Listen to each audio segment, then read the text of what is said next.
So we've all got our stash, our lead mountain, or our pile of shame, whatever you want to call it, we've all got one squirreled away. So today I thought it would just be a bit of fun to go through my pile of shame with you. So, follow me. Here we go. So what we're doing is doing a deep dive into my personal pile of shame. So I've got my unit here that you'll often have seen me sort of filming in front of, and down the bottom I've got my first drawer here, and let's have a look, see what we have in this drawer.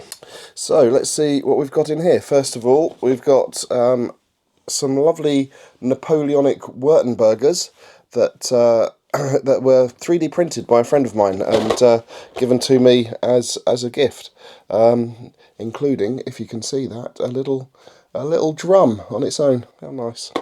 Right, okay. We've got some British there, some some English Civil War figures there, which I did a video about speed painting a little while ago. We've got we've got the ambulance from the Napoleonic range. What's this called? Baron Larrey's flying ambulance. So this is a Warlord Games thing. Yeah, so that's in there to be getting on with. Let's see, what else have we got in here? Rummagey. We've got some. Oh, this looks like Pendraken something. I should have brought my glasses. I think these are, oh yeah, they're French. Pendraken, Napoleonic French. Look, there we go. Yeah, NFF. Yeah, so that looks like a Pendraken French army set. So we've got rummagey. Let's see. Right, so these are some 20mm figures that I got a while ago when I was thinking about developing a sort of a small scale, sort of fairly low key, sort of ancient / fantasy skirmish rules. I just got these as almost sort of prototype figures to use with it. Didn't really get anywhere with that. Well, I just didn't start really in the end. So as you can see, they're still in the bags and nothing's happened with them. But who knows? Maybe these will come back again one day. Let's see what else we've got in here. Oh, right. So yeah, more Napoleonics from Pendraken. We've got some 6mm stuff here from Heroics and Ross, which is modern Russian of all things. Can you believe it? Modern Russian, gosh. And what have we got in here? So yeah, we've got more Pendraken stuff here. Gosh, I'm a huge Pendraken fan, aren't I? What's this? What does it say? It says, yeah, so it's more, well, certainly more Napoleonic. I can't quite make out what it is. What is it? Don't know. Oh no! It's Mulbarian. This is more of sort of 10mm Mulbarian stuff for sort of War of Spanish Succession. Again from Pendraken. So what I've got down here is I've got some model kits that I've been making as well. So I've been doing some sort of more sort of military modelling type stuff. So we've got oh gosh, you can see how dusty it is there. I don't know if you can catch that, but there's a lot of dust on that. So this is a special model, as you can see from Tamiya, from a Storch, and I thought what is it? It's 1/48, yeah, 1/48 scale, and one of the reasons I went for that is I know that, you know, often 156 is supposed to be like the best scale for 28mm, but I think sometimes you can stretch it to 1/48, and I wanted that to be part of like a sort of a deserty type thing. So, you know, they used to use the Storks for reconnaissance and all that sort of stuff. So I was sort of wanting that to be on the table as a sort of an airfield raid, maybe for the SAS, that kind of thing. Right, and then we've got oh, look at this bad boy. Again, this is for a Vietnam game. They call this the old flying banana. So it's an old style sort of troop transporting helicopter. Then what else have we got back there? We've got a few tanks and things to be done, and then down here, I don't know, can we see down here? We've got a Rubicon helicopter, again for Vietnam. We've got a 20mm, let's say 20mm, what is it, 170 something or other, Harrier for sort of use in modern, a modern sort of Cold War game that we've got going on. We've got a Messerschmitt for World War II, of course, and yeah, and let's see what we've got in the Bisley units. But before I do that, I just want to let you know next week I'm going to be doing a channel update, and in that channel update I am going to be talking about this bad boy right here, and if you want to know what this is about and why I'll be talking about it, then please do subscribe and hit the notification bell so that you don't miss it. Hi, so this is my stack of Bisley units, and the first thing we've got is a load of 15mm World War II German stuff. I haven't got very far with my 15mm World War II German stuff, but we've got, as you can see, some Peter Pig figures there. Some of these Plastic Soldier Company tanks and armoured cars and things. Let's see, what else have we got down here? Oh, that's mostly done, although, let's see, what have we got? We've got a, what's that, a troll with a big old gun, so some sort of sci-fi-ish type thing that I've not looked at for a while. Right, so we've got some War of Spanish Succession stuff here. Again, and this is some this is like some like SAS type dudes from World War II. So we've got those kind of going on as well. We've got more Napoleonics, Bavarians. We've got War of Spanish Succession cavalry, a few boxes of those. Let's see what we've got down here. Oh, yeah, a couple of odd sort of special forces type modern guys. Yes, here we go. So this is Pendraken stuff. So we've got some Americans here, American infantry. We've got some Fallschirmjäger. We've got various bits and pieces. So World War II Pendraken stuff there. Right, so I've lifted some stuff off the shelves from just over there, and brought it down and put it just on the table in front of me. So let's have a look and see what we've got here. So, so you can see that this is more 10mm Pendraken Napoleonics. I do love my Pendraken, don't I? And more Pendraken Napoleonics unpainted in there. At least these have got to the stage of getting based for ready for painting, if nothing else. Right, let's see what else we've got. And here, look at this. We've actually got a few Pendraken painted in here, and these are painted but not based yet. So so still sort of in progress.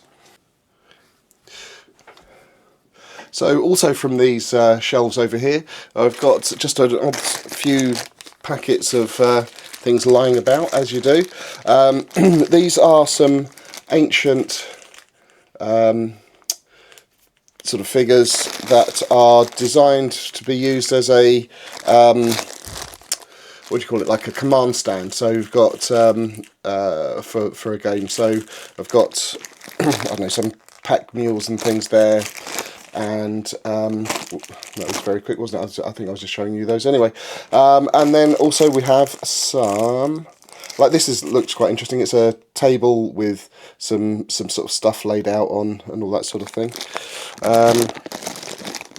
And then also from another period that looks like gunfighters, I also have some Wild West gunfighters that are ready to rock and roll as well.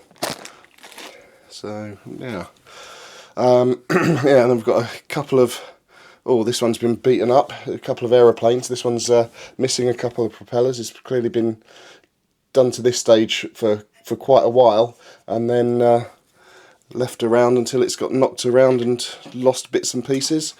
Yeah, and we've got this one, which is, again, it's looking a little bit beaten up, not quite as bad as the other one, but still not great. Let's see, what else have we got? We've got an odd little collection of figures up here. Let's see what we've got up here. So again, this looks like plastic stuff that's been made. Let's see if I can just adjust this down. So this looks like a bunch of plastic figures that I've just randomly made and haven't actually got anywhere towards painting. So we've got a samurai guy with I don't know, like a couple of chopsticks or a drum. We've got looks like an ashigaru with a long pokey stick. We've got a US Marine, sort of samurai style-y sort of guy with a banner. We've got a metal dude. Oh, Fallschirmjäger, I believe that is. So we've got a Fallschirmjäger there with, looks like he's carrying an ammunition box. And we've got what I think is probably a Macedonian pikeman on his own for some reason. I don't know how he lost his friends, but yeah, there we go. So I've also got up here. I've also got some buildings. So this is clearly a work in progress. It's been, I'd say, sort of semi-painted and put on a base, although not properly based yet. Got again some 10mm buildings that are just sitting there ready to be painted. So that's that. Now let's go and see what's in the loft.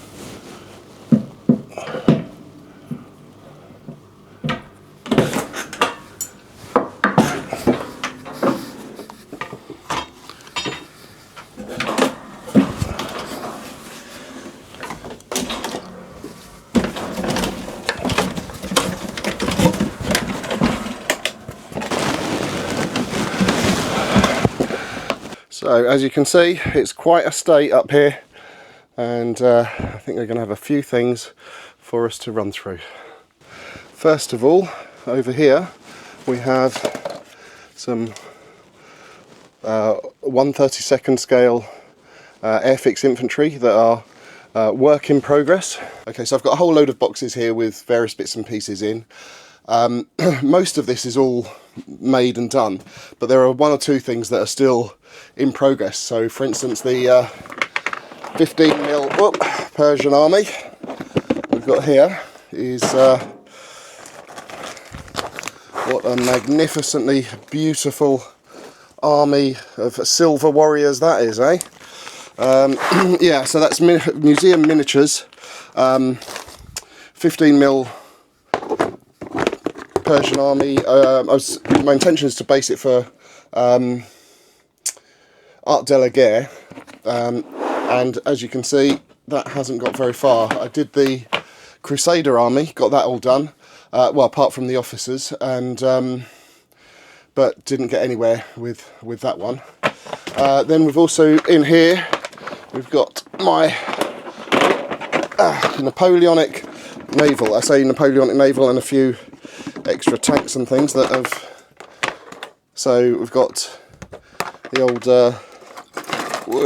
Warlord Games stuff there, and tank stuff, ships I should say, mighty sail ship things, and well, and a couple of tanks that again are work in progress. So as you can see, I'm a real Project Butterfly. I'm here, I'm there, I'm everywhere. The Scarlet Pimpernel of wargaming.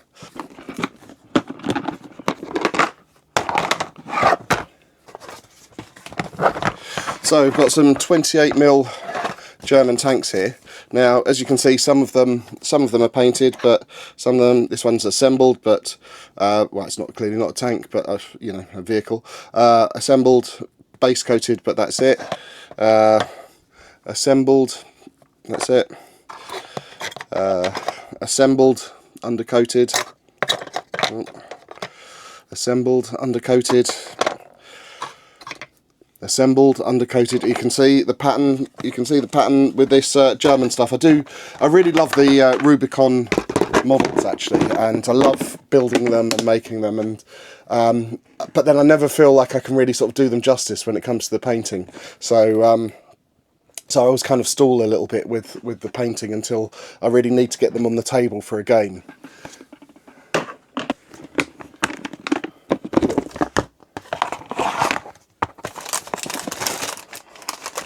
Now this is interesting. This was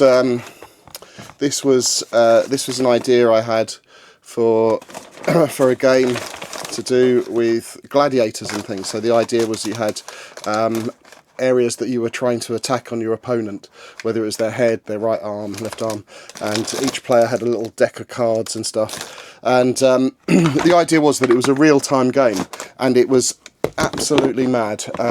It was really fast. People, like, you know, moving figures around, slapping cards down, and it was a real Marmite game. I think one of my friends absolutely loved it, thought it was, you know, completely bonkers and got into the spirit of it, but, you know, like everyone else, just sort of thought, oh no, this is just terrible, the worst game ever, because it wasn't like a real sort of thinky war game. It was just like a do it quick. So yeah, on this table I have various bits and pieces, including some lovely Gurkhas from Warlord Games that I need to get painted and on the table. We've got, what's that? Oh, actually, this is a game that I'm working on at the moment, which is sort of a Napoleonic. I'm obsessed with the word Napoleonic. Well, actually, I quite like Napoleonic games anyway. But this is for a Vietnam game that I'm sort of currently working on. The bones of it. So it's as you can see, it's sort of card driven and all that sort of stuff. And then you've got, you know, the old hidden markers and all that sort of fun sorts of things. Right, then I've got various sprues from a zombie game I used to put out, which was actually developed by Casper and Christine, a couple of friends of mine. Really excellent game. Unfortunately,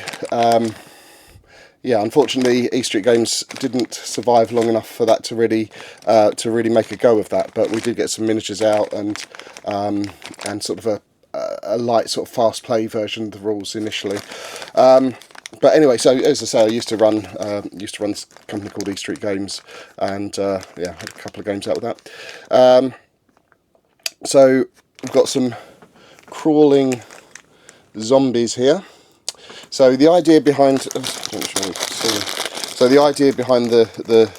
crawling zombies is that they've had their legs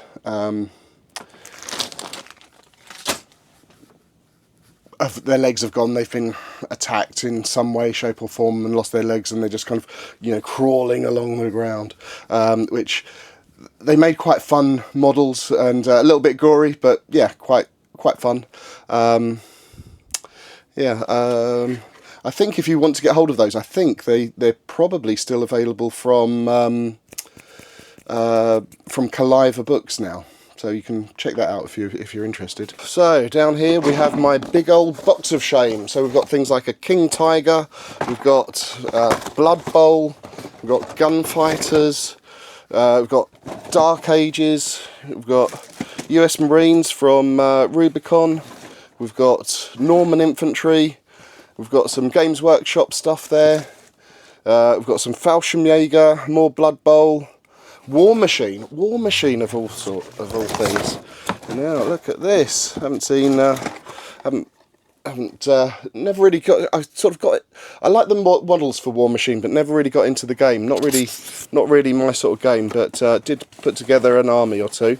I've got these as well, which are 20mm paras. I say 20mm paras. That doesn't look like a 20mm para. That looks like some sort of ship. What on earth is that from? Yeah, so I've got some ships which are clearly from a project that I would have been working on at some point that never got anywhere. So these are not 20mm paras at all. What's this?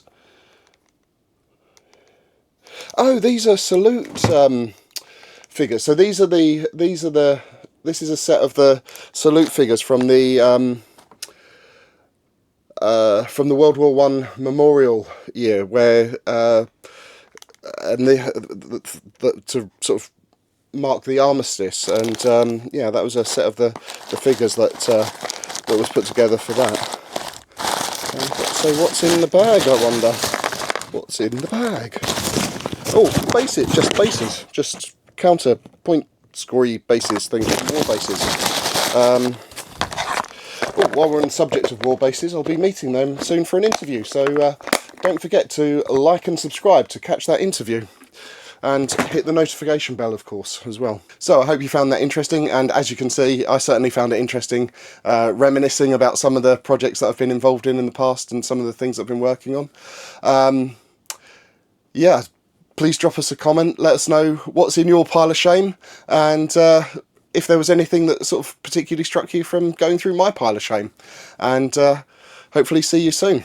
Cheers, bye-bye.